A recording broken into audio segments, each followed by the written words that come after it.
தருமபுரி மாவட்டம் போதக்காடு கிராமத்தில் தக்காளி தோட்டத்தில் களை எடுத்துக் கொண்டிருந்த பெண்களை சந்தித்து பாமக வேட்பாளர் சௌமியா அன்புமணி வாக்கு சேகரித்தார்.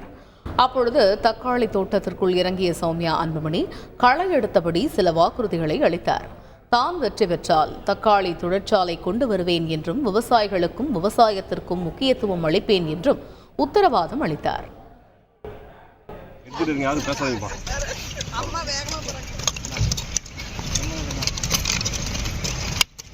இதே போல் விவசாயத்துக்கு எல்லாமே ஃப்ரீயாக கொடுக்கணும். அது ஈடுபடுறது அந்த ஃபெர்டிலைசர் சொல்கிறோம் இல்லையா, மருந்தோ எதுனாலுமே அதெல்லாம் தான் இதுவாக கொடுத்தா தான் நம்ம காசு வரும்பொழுது இதோட இது வரும். இல்லைன்னா இதுக்கு போடுற காசுலேயே வரதுக்கும் போகிறதுக்கும் சரியாக போயிடும். எல்லாருமே விவசாய குடும்பம் தான். என்ன நாங்கள் சென்னையில் இருக்கோம், ஊரில் இடம் இருந்தா விவசாயம் தான் எல்லாமே பண்ணிட்டு சரிம்மா. கண்டிப்பாம்மா முதல் விவசாயத்துக்கு தான். ஆமாம், எல்லாத்துக்குமே தண்ணி. செய்திகளை உடனுக்குடன் தெரிந்து கொள்ள உடனே சப்ஸ்கிரைப் பண்ணுங்க.